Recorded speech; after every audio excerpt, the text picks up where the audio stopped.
기도합니다. 우리의 삶을 주관하시고 인도하시는 좋으신 아버지 하나님, 낮에 바쁘고 분주하게 일상을 보내다가 이 저녁 시간 조금은 피곤하지만 또 말씀을 배우기 위하여 함께 모이게 하시니 감사합니다. 많은 일교차로 인하여 또 안과 밖의 온도차로 인하여 많은 분들이 감기로 고생하고 계신 가운데 있사오니 무엇보다 강건하게 해주시고 나고 감기를 떨쳐내서 건강한 모습으로 또 주의를 뵐 수 있도록 주님 동행하시고 함께하여 주시옵소서. 함께하지 못한 이들 있습니다. 또 한국 여정 중에 있는 이들도 있습니다. 주님 기억하여 주시고 어느 있어요? 곳에 있든지 간에 우리 빨리 열방사랑교회가 오세요. 하나님의 이름을 드러내는 믿음의 귀한 교회 되도록 또 축복하여 주시옵소서. 이 모든 말씀 예수님의 이름으로 기도드렸사옵나이다. 아멘. 아멘. 예, 오늘은 여섯 번째 시간입니다. 고린도전서 2장입니다. 우리 1절부터 5절까지 있는 말씀이고요. 이 말씀의 내용은 이제 사도 바울이 고린도 교회에서 복음을 전할 때, 다시 말하면 설교할 때 어떤 마음의 자세를 가지고 설교했는지에 관한 이야기를 하는 내용이 오늘 고린도전서 2장 1절부터 5절까지 있는 그런 말씀의 내용입니다. 먼저 우리 말씀부터 좀 보도록 하겠습니다.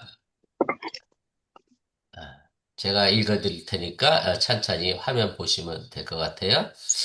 형제들아, 내가 너희에게 나아가 하나님의 증거를 전할 때에 말과 지혜의 아름다운 것으로 아니하였나니 내가 너희 중에서 예수 그리스도와 그가 십자가에 못 박히신 것 외에는 아무것도 알지 아니하기로 아멘. 작정하였음이라. 글씨가 내가 안 너희 나와. 가운데 거할 때에 약하고 두려워하고 심히 떨었노라. 내 말과 내 전도함이 설득력 있는 지혜 말로 하지 아니하고 다만 성령의 나타나심과 능력으로 하여 너희 믿음이 사람의 지혜 있지 아니하고 다만 하나님의 음, 능력에 네. 있게 하였노라. 아멘. 아멘. 바울이 고린도 교회에 발생한 문제 가운데 첫 번째가 이제 교회 내 분파, 분열의 문제로 이제 다투고 싸웠거든요. 네, 사도 바울이 이 문제를 해결하기 위해서 다른 것 보지 말고 십자가에 달려 죽으신 예수님을 좀 봐라. 예수님이 결단코 나눠지지 않았기 때문에 교회가 나눠졌어도 안 된다라고 하는 이야기를 이제 하고 있는 과정입니다. 그러면서 이제 지난 시간에 그 고린도 교인들에 대해서 설명을 했죠. 너희가 뭐 학벌이 좋은 사람도 없고 또 다 뭐 능력 있는 사람도 없고 지혜 있는 사람도 없는데 그런데 하나님이 그런 어리석고 약한 것들을 택해서 이제 강한 사람들을 부끄럽게 하시려고 이제 고린도 교인들을 이제 선택했다라는 이야기를 합니다. 사실은 이제 거기에 뭐가 들어가 있는 거냐면 하나님의 지혜가 들어가 있는 겁니다. 하나님은 사람의 지혜로 성도들을 선택해서 사용하시는 게 아니라 하나님의 지혜로 사람들을 선택해서 사용하시고 그리고 하나님의 지혜의 근본은 다른 것이 아니라 십자가에 달려 죽으신 예수님이 하나님의 지혜고 그것을 통해서 교회가 세워졌음을 이야기를 했습니다. 그런데 지난 시간에 이제 십자가에 달려 죽으신 예수님이 고린도 교인들에게 어떻게 나타났는지에 대한 이야기를 했다면 오늘 2장 1절부터 5절까지 있는 말씀은 이제 사도 바울 자신에게 이제 적용을 시킵니다. 지난 시간에는 예수님의 십자가를 고린도 교회에 적용시켰다면 이제 2장 1절부터 네. 5절까지는 사도 바울 자신에게 이제 적용을 시키고 있는 것이고요. 그리고 더 나아가서 우리 자신도 이제 예수님의 십자가에 비춰서 봐서 내가 어떤 삶의 자세를 살아가고 있는지를 좀 우리가 돌이켜보고 또 생각해 볼 필요가 있습니다. 그래서 오늘 전체적인 내용은 이제 이렇게 구성이 되어져 있습니다. 이제 1장 18절 말씀에 보면 사도 바울이 그런 얘기를 했잖아요. 십자가의 도가 멸망하는 사람들에게는 미련한 것이지만 복음의 구원의 능력을 얻는 우리에게는 이제 능력이 된다라고 이제 이야기를 했는데 그리고 십자가의 도라고 하는 것, 십자가의 말씀이 고린도 교회에 어떻게 적용됐는지 지난 시간에 이야기했다고 하면 오늘 2장 1절부터 5절에서는 사도 바울 자신에게 어떻게 적용되었는지를 설명을 하게 됩니다. 그래서 십자가의 도라고 이제 성경어 쓰여 있습니다만, 뭐, 말씀이라고 우리가 번역하는 게 이해하기 좀 쉬울 수도 있을 것 같은데요. 이 십자가의 말씀, 십자가의 도는 결국 뭐냐면 고린도 교회를 세운 근거이면서 사도 바울이 복음을 선포하는 내용과 방법이고 또 설교자로서 어떤 자세를 가지고 설교해야 하는지를 이야기를 하게 됩니다. 사실은 십자가의 도가 고린도 교회를 세웠다라고 이야기하고 있지만 이 땅의 모든 교회는 다 어디에 근거해야 하느냐면 바로 십자가의 말씀에 근거해야 하는 거고요. 복음을 전하는 것도 십자가의 말씀에 근거해야 하는 거고, 그리고 사실은 강단에서 설교하는 설교자도 십자가의 말씀을 근거해서 말씀을 전할 때 그것이 진정한 교회고 또 진정한 설교가고 진정한 복음이 된다라고 하는 사실을 여러분들이 잊지 마시기를 바랍니다. 그래서 고린도전서 1장 17절에 있던 주제가 사실은 2장 1절부터 5절에 다시 이제 반복이 되는 거예요. 고린도전서 1장 17절에 보면 이제 사도 바울이 교회가 나눠지고 분열되는 것에 대해서 이렇게 얘기를 해요. 그리스도께서 나를 보내심은 세례를 베풀게 하려 하심이 아니요 오직 복음을 전하게 하려 하심이로되 말에 지혜로 하지 아니함은 그리스도의 십자가가 헛되지 않게 하려 함이라. 예수님께서 왜 사도 바울을 보내셨느냐? 세례를 줘서 나는 바울에게 세례 받았으니 난 바울파다. 나는 베드로에게 세례 받았으니 난 베드로파다. 나는 아볼로에게 세례 받았으니 나는 아볼로파다. 이렇게 세례 주려고 목회자를 보낸 게 아니라고 하는 얘기고요. 오직 복음을 전하게 하기 위해서 목회자를 보냈고 또 그때 당시에 사도 바울을 보냈다라고 하는 얘기고 그러면 이제 사도 바울이 복음을 전하면서 말의 지혜로 하지 않았다. 그리고 오직 예수님의 십자가만 드러내게 했다라고 이제 이야기를 하게 됩니다. 사실 이제 말의 지혜라고 하는 의미는 뭐 언변술이라고 표현할 수 있을 것 같고 예전에는 수사학이라고 하는 학문이 있었잖아요. 말을 어떻게 하는 것이 잘하는 거냐? 말을 어떻게 하는 게 아름다운 거냐? 그래서 수사학이라고 하는 학문이 있었는데 사실은 사도 바울은 가말리엘이라고 하는 사람 밑에서 공부를 했고요. 또 로마 시민권자였기 때문에 사도 바울도 사실은 뭐를 배웠느냐면 수사학이라는 걸 배웠어요. 말을 어떻게 하는 게 잘하는 건지에 관한 학문을 배웠는데 그럼에도 불구하고 자신은 그 말의 지혜로 수사학을 사용해서 복음을 전한 게 아니다. 왜냐하면 그렇게 되면 저 사람 참 말 잘한다. 사람이 드러나고 그 사람의 수사하게 드러나지 예수님의 십자가가 보이지 않기 때문에 사도 바울은 그렇게 하지 않았다 하기 위해서 이제 자신이 복음을 어떻게 전했는지에 관한 이야기를 이제 하게 됩니다. 그래서 이제 고린도전서 1장 17절을 하고 오늘 우리가 읽은 고린도전서 2장 1절부터 5절까지 이 관계된 말씀을 보면 이렇게 우리가 적용해 볼 수가 있습니다. 고린도전서 1장 17절은 예수님은 이제 바울을 보냈습니다. 뭐 하기 위하여? 십자가의 복음을 전하기 위하여 사도 바울을 이제 보냈고, 이 장에서는 이제 사도 바울이 고린도 교회, 이제 그 예수님께 받은 복음을 들고 어디로 갔느냐면 고린도 교회에 가게 되고, 그래서 그 복음을 고린도 교회에 전했다. 그래서 예수님이 바울을 보냈고, 바울은 고린도 교회에 갔고, 고린도 교회에서 복음을 전함으로 해서 고린도 교회가 이제 세워지게 됐다라고 하는 이제 그런 얘기입니다. 그래서 그럼 왜 사도 바울을 예수님이 보내셨느냐, 임명했느냐라고 하면 바로 복음을 전하게 하시는 건데, 복음, 기쁜 소식이라고 하는 의미인데, 그럼 도대체 그 복음의 핵심적인 내용이 뭐냐? 다른 것이 아니라 예수님의 십자가가 복음이다. 기쁜 소식이다. 왜 그게 기쁜 소식이냐면, 우리를 죄에서 구원하여 의인되게 의인으로 만들었기 때문에 죄인에서 우리를 구원하여 해방시켰기 때문에 우리가 구원받았기 때문에 그것이 기쁜 소식, 복음이 된다라고 하는 얘기고요. 그래서 사도 바울은 자신이 예수님께 보냄받았다라고 하는 것을 알았어요. 그걸 보냄받았다라고 하는 것을 아는 사람은 뭘 해야 하느냐면 그 사명과 의식에 대하여 자신이 행동으로 옮겨야 한다라고 하는 얘기입니다. 사실은 이것이 사도 바울에게만 적용되는 건 아니고요. 우리도 이 땅에 하나님의 복음을 부여받았고 그런 사명을 받았습니다. 이런 자의식, 나 스스로가 하나님께로부터 복음을 받은 사람이다 라고 하는 의식이 있다라고 하면 우리는 그다음 뭘 해야 하느냐? 그 복음을 다른 사람에게 전해야 될 책임과 사명이 주어지게 된다는 사실을 여러분들이 기억하시기를 바랍니다. 자, 고린도전서 2장 1절부터 5절에도 이제 바울이 예수님께 부여받은 이제 사명을 이제 수행하게 되는데 어떤 내용을 수행했느냐면 바로 예수님이 십자가에 못 박힌 분으로 이제 증거하면서 예수님이 우리를 구원하셨다라고 하면서 하나님이 예수님 이 땅에 보내셔서 십자가에 못 박히게 하시고 우리를 구원하셨다라고 하는 하나님의 증거의 말씀을 이제 전하게 됩니다. 자, 세 번째로 이제 십자가의 해석자로서의 바울의 태도는 뭐냐? 바로 아까도 말씀드렸던 것처럼 말의 지혜로 한 것이 아니었다라고 하는 얘기고요. 십자가로서의 해석자로서의 바울의 모습은 어땠느냐? 이 부분은 제가 성경 본문 읽을 때 좀 더 자세히 이야기하겠습니다. 사도 바울이 그렇게 얘기했죠. 고린도 교회 갔을 때는 약해 있었고 두려워했고 떨었다라고 이제 표현을 하고요.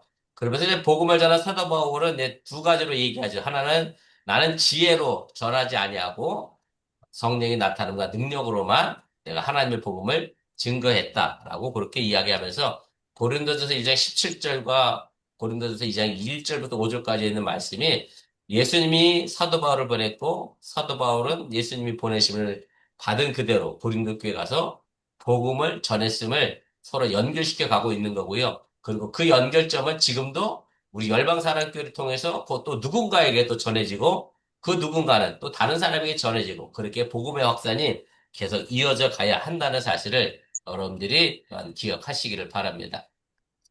그래서 고린도 교인 어 제가 감사합니다.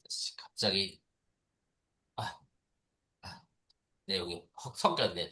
자, 이제 성경 구절 한 구절 한 구절 좀 살펴가면서 제가 이야기를 하겠습니다. 자, 바울은 그런 어떤 경우를 회상하고 있느냐? 오늘 1절에 보면 사도 바울이 이제 그런 얘기를 합니다. 내가 너희에게 나아갈 때라는 말을 하거든요. 고린도 교회에 갈 때를 의미합니다. 사도 바울이 일반적으로 여러분들이 아시는 것처럼 세 번의 전도 여행을 떠납니다. 그런데 두 번째 전도 여행 때 사도 바울이 그리스라고 하는 나라에 고린도라고 하는 도시에 도착을 하게 되고 그때 처음 이제 고린도를 이제 방문을 하게 됩니다. 그것이 사도행전 18장 4절 말씀에 보면 이렇게 증언해요. 안식일마다 바울이 회당에서 강론하고 유대인과 헬라인을 권면하니라. 그래서 사도 바울이 고린도 교회에 가서 복음을 전했는데 언제 전했느냐? 안식일 때. 왜 안식일 때 전했을까요?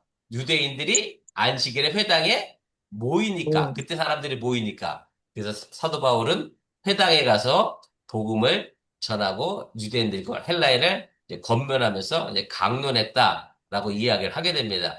그렇게 안식일마다 고린도 교회, 고린도라는 도시의 회당에 가서 이제 강론하면서 하나님의 말씀을 증거했더니 사도행전 이제 18장 8절에 보면 이렇게 돼 있어요. 지난 시간에도 나왔던 인물이죠.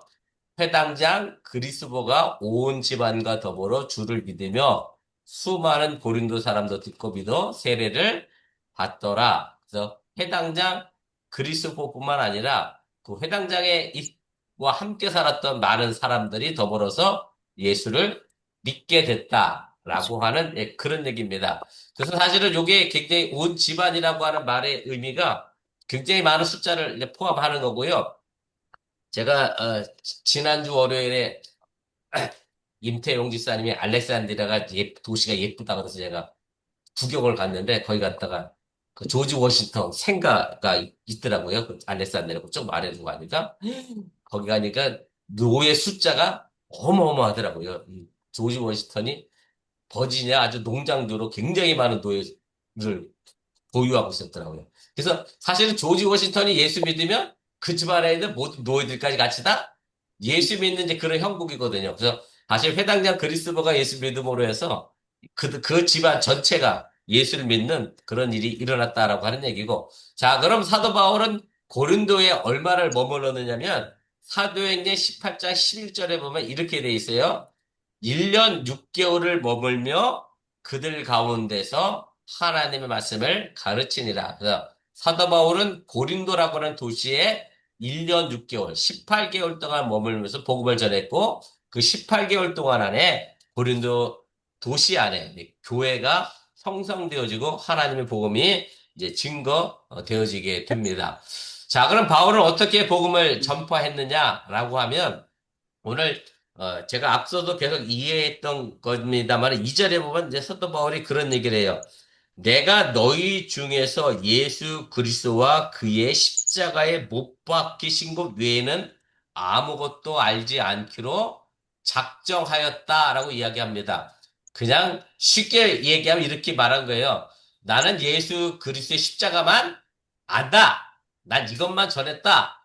라고 하면 쉬운 말인데 사도 바울은 이걸 굉장히 강조하려고 부정에 부정을 써서 이야기해요.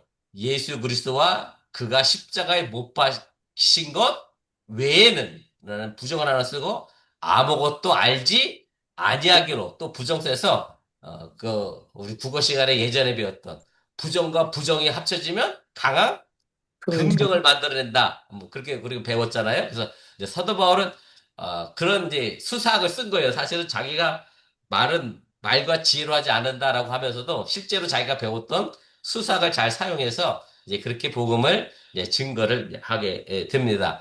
이제 4절에 보면 또 사도 바울이 어떻게 복음을 전했다라고 되어 있느냐면 음, 성령과 능력으로 이제 복음을 전했다라고 하는 얘기고 결국 성령과 능력이 설교의 주가 됐다라고 하는 이제 그런 의미이고요.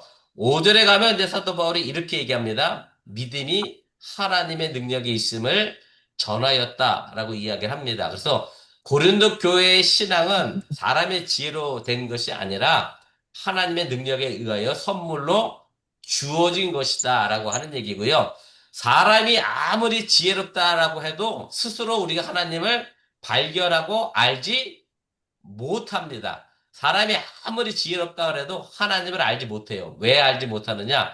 하나님은 제가 언젠가 얘기했지만 우리 이성을 뛰어넘어 계신 분이기 때문에 하나님이 우리에게 보여주시지 않으면 쉽게 말하면 계시해 주시지 않으면 우리는 하나님을 알지 못합니다. 인간의 지혜는 한계가 있고 그 한계를 뛰어넘을 수 없기 때문에 사람의 지혜로 하나님을 알지 못한다라고 하는 얘기입니다. 제가 어렸을 때 가끔 이런 장난 엄청 많이 했거든요. 저는 하나님의 능력과 사람의 지혜를 이렇게 가끔 비유를 해요. 무슨 얘기냐면 저는 어렸을 때 시골에서 자라서 개미 굴을 파요. 그러니까 흙무더기를 막 몰아갖고 이만큼 쌓아놓거든요. 구멍이 하나 가운데 뻥 뚫려 있고. 그런 제가 짓궂어 갖고 그 개미 구멍에다가 돌멩이 하나를 이렇게 또 막아요. 그걸 개미들이 난리가 났어. 자기들 열심히 구멍 파서 이게 흙더미를 쌓았는데 그 구멍이 갑자기 큰 돌멩이로 꽉 막히니까 이 개미들이 그 무거운 돌을 옮기려고 어쩔 줄 몰라 쩔쩔매는 거예요. 그래서 전 속으로 그렇게 생각하는 거지. 이 개미들 입장에서는 한 맑은 하늘에게 뭐가 떨어진 거예요? 날벼락. 날벼락이 떨어진 거 아니에요. 왜? 자기들 힘으로 도저히 옮길 수 없는 큰 바위덩이가 구멍을 막아버렸으니. 그런데 제 입장에서는 아무렇지도 않잖아요. 그냥 돌멩이 하나 갖다 놓은 거고 돌멩이 하나 치우는 거잖아요. 저는 이제 그 어렸을 때 그런 그 장난을 쳤던 그 기억을 하면서 하나님의 능력과 사람의 능력의 차이가 뭐 음, 꼭 비교할 수는 없지만 꼭 그런 것 같다. 사람이 음, 아무리 애쓰고 해봐야 하나님이 작은 돌멩이 하나만도 우리가 못하다. 그래서 사람의 지혜는 결단코 하나님의 능력의 구원을 얻을 수 없다. 하나님이 전적으로 우리에게 주신 선물에 의하여 우리가 구원에 이르게 된다라고 하는 사실을 여러분들이 기억하시기를 바랍니다. 자, 세 아멘. 번째입니다. 그럼 바울은 고린도에 있을 때 어떠했느냐? 아까 제가 이야기했을 때 제가 나중에 다시 설명드렸다고 할 말씀이 바로 이건데, 내가 너희 가운데 거할 때에 약하고 두려워하고 심히 떨었다. 이제 이렇게 표현을 합니다. 이제 사도 바울이 고린도 교회에서 복음을 전하고 있을 때의 상황의 모습인데, 이제 약했다라고 하는 얘기가 이제 환경적인 혹이나 뭐 심리적으로 자신이 복음을 전하면서 어려울 수 있었다라는 데 그런 모습으로 우리가 이해할 수 있고요. 또 하나 우리가 좀 사도 바울이 약했다라고 하는 말의 의미가 이런 의미도 있을 수 있습니다. 고린도후서 이 12장 7절에 있는 말씀인데 여러분들도 이미 잘 알고 계신 말씀일 텐데 거기에 보면 이렇게 돼 있어요. 여러 계시를 받은 것이 지극히 크므로 너무 자만하지 않게 하시려고 내 육체에 가시 곧 사탄의 사자를 주셨으니 이는 나를 쳐서 너무 자만하지 않게 하려 하십니다. 사도 바울이 사실은 어떤 육체적 질병을 갖고 있었거든요. 그리고 이 육체적 질병을 위하여 하나님께 기도했잖아요. 세 번 이 병을 좀 낫게 해달라. 이 육체 가시를 좀 없애달라. 그렇게 기도했는데 하나님은 그 기도를 결국 들어주시지 않았습니다. 그래서 이제 사도 바울이 뭐라고 받아들였느냐, 그 다음에, 아, 내가 여러 기치를 많이 받았는데, 그럼에도 하나님은 내게 이런 육체적 가시를 남겨주신 것은 내가 너무 교만하지 않게 하기 위하여 하나님이 내게 이것을 남겨주셨다라고 이제 이야기를 합니다. 그래서 사도 바울이 고린도 교회에서 복음을 전할 때도 이 육체적으로 질병 때문에 어려움이 있었을 것이다. 그래서 연약했다라고 표현했을 수도 있다라고 우리가 생각을 하고요. 그도 뭐 성서 신학자들은 이제 그렇게 얘기해요. 그럼 사도 바울이 가지고 있었던 육체의 가시가 도대체 뭐냐? 뭐 여러 가지로 보통 두 가지로 크게 얘기합니다. 꼭 맞는 말은 아닌데 그냥 성경에 나와 있는 여러 가지 그 이야기를 종합해서 얘기하면 두 가지로 얘기. 하나는 눈병, 안질이라고 얘기하는 신학자도 있고, 또 하나는 이제 간질이라는 사람. 이게 입에 거품 물고 막 쓰러지는 거 있잖아요. 이제 간질이 사도 바울에게 있었지 않았나? 그래서 이제 복음을 전하다 말고 갑자기 쓰러지면 이게 문제가 생길 수 있잖아요. 그래서 이제 그런 질병이 사도 바울에게 있지 않았나? 그렇게 이제 추측을 하고 이야기를 합니다. 아무튼 사도 바울이 그렇게 약한 육신의 모습도 환경적으로도 어려웠겠죠. 아무래도 다른 나라, 이방 나라에 가서, 외국에 가서, 도시에 가서 복음을 전하기가 쉽지는 않았을 테니까 그런 여러 가지 어려운 모습이 있었을 거고, 또 하나 이제 두려워하고 심히 떨었다라고 하는 이 의미가 이게 무서워서 떨었다. 그러니까 고린도 도시 자체가 무서웠다라고 하는 이제 그런 의미라기보다, 제가 오늘 2번에 썼습니다만은, 그러니까 하나님을 경험한 인간으로서 가지고 있는 어떤 모습? 우리가 이렇게 표현하잖아요. 하나님을 경외한다라고 얘기하거든요. 경외. 경외라는 말의 의미는 존경도 하지만 그 경배도 하지만 그 외는 뭐냐면 두렵다라고 하는 뜻이거든요. 하나님은 공경할 대상이면서 동시에 우리에게 두려운 존재라는 얘기가 우리를 뭐 무섭게 해서 벌을 주신다라고 하는 그런 의미가 아니라 뭐랄까요. 너무 뭐랄까 놀라운 경험을 하게 되면 사람이 자신이 뭐랄까 이렇게 예, 심적으로 마음적으로 이렇게 막 떨리는 거 있잖아요. 바로 그런 두려움과 떨림을 이야기하는 겁니다. 뭐 실제로 뭐 고린도 교회가 사도 바울을 뭐 무섭게 했거나 억압했거나 그런 의미가 아니라 하나님 앞에 선 자신의 모습을 보니 자기 스스로가 두려워하고 떨릴 수밖에 없었다. 아, 이런 예가 어떨지 모르겠어요. 여러분들 자녀 키울 때 자녀가 잘못을 했어. 뭐 엄마한테 혼날 무슨 일을 했는데 그때 자녀가 엄마 앞에 딱 서 있으면 어떤 느낌이 있겠느냐? 분명 혼날 테니까 두렵고 떨리는 마음을 갖겠죠. 엄마를 뭘 혼내려고 두렵고 떨리는 마음을 갖겠지만, 그러나 하나님은 우리를 혼낸다라는 개념이 아니라 하나님은 완전하시고 온전하신데 우리는 죄인의 모습이에요. 그러니 그 완전한 하나님 밑에 있는 죄인은 우리는 당연히 두렵고 떨릴 수밖에 없는 그런 경외하는 마음을 가질 수밖에 없다라고 하는 그런 얘기입니다. 그래서 출애굽기 20장 18절에 있는 말씀을 제가 썼는데 거기 보면 이렇게 돼 있어요. 뭇 백성이 우레와 번개와 나팔 소리와 살의 연기를 본지라 그들이 볼 때 떨며 멀리 서서 모세가 시내산에 올라갔을 때 하나님께서 모세에게 나타나셨을 때 모습이 바로 이 장면인데 산 아래에 있던 사람들은 그 장면을 보면서 떨며 서 있었다라는 게 무서웠다라고 하는 개념보다 하나님의 위대하심 때문에 그들 마음이 가지고 있었던 경외로운 마음이 바로 떨며라는 단어 속에 들어가 있는 의미임을 여러분들이 또한 깨달으시기를 바랍니다. 자, 4번입니다. 바울은 왜 그럼 예수 그리스도와 그 십자가에 못 박히신 것 외에는 아무것도 알지 않기로 작정했느냐라고 하면 바로 이것이 우리 기독교의 핵심이기 때문에 그렇습니다. 바로 십자가의 말씀이 하나님의 능력과 지혜라고 하는 얘기고요. 사도 바울이 복음을 전하면서 어떤 세상의 지혜나 어떤 철학적으로나 헬레니즘 문화 속에서 자신이 배웠던 여러 가지 수사학이나 언면수를 가지고 화려하게 복음을 전한 게 아니라 정말 순수한 마음을 가지고 예수님의 십자가만 전했다라고 하는 얘기고, 그래서 사실은 사도 바울은 그때 당시 여러 가지 말기술을 가지고 복음을 전했던 사람과 자기 자신을 이제 비교하면서 나는 그런 화려한 기술을 할 수 있지만 그럼에도 불구하고 난 하지 않고 십자가의 도만 하나님의 말씀만 전하겠다라고 하는 이제 그런 얘기입니다. 근데 이게 참 이게 뭐랄까요? 어떻게 생각할 수 있을 수 있냐면 교회에서 이제 설교하는 설교자 입장에서 보면 사실은 설교는 네. 뻔하잖아요. 뭐만 전하면 돼. 예수님의 복음만 전하면 되는데 예수님의 복음만 전하면 듣는 사람 입장에서는 오늘도 똑같은 얘기, 다음 주도 똑같은 얘기, 그 다음 주도 똑같은 얘기. 그러니 설교자 입장에서는 여러 가지 예화도 써야 되고, 세상적인 이야기도 넣어야 되고, 이제 사실은 이런 걸 써서 이제 복음을 전하게 되거든요. 그래서 사실 사도 바울이 예수님의 십자가만 전했다라고 해서 뭐 예수 천나 부신인지 뭐 외치고 돌아다니는 게 결코 아닐 것 같아요. 제 생각에. 뭐 예수 천다 부신정만 한 게 아니지만, 그러면은 최대한 자신의 세상적인 학문의 방법이 아니라 예수님의 복음만을 나타내기 위하여 애를 썼다라고는 취지로 우리가 생각해야지, 그렇다고 해서 사도 바울이 정말로 수학을 전혀 사용하지 않았느냐? 그렇지 않다라고 하는 얘기고, 뭐 지금의 많은 설교가들도 마찬가지잖아요. 여러 가지 예언을 넣고 세상의 이야기 하는 것은 복음을 전하기 위함이지,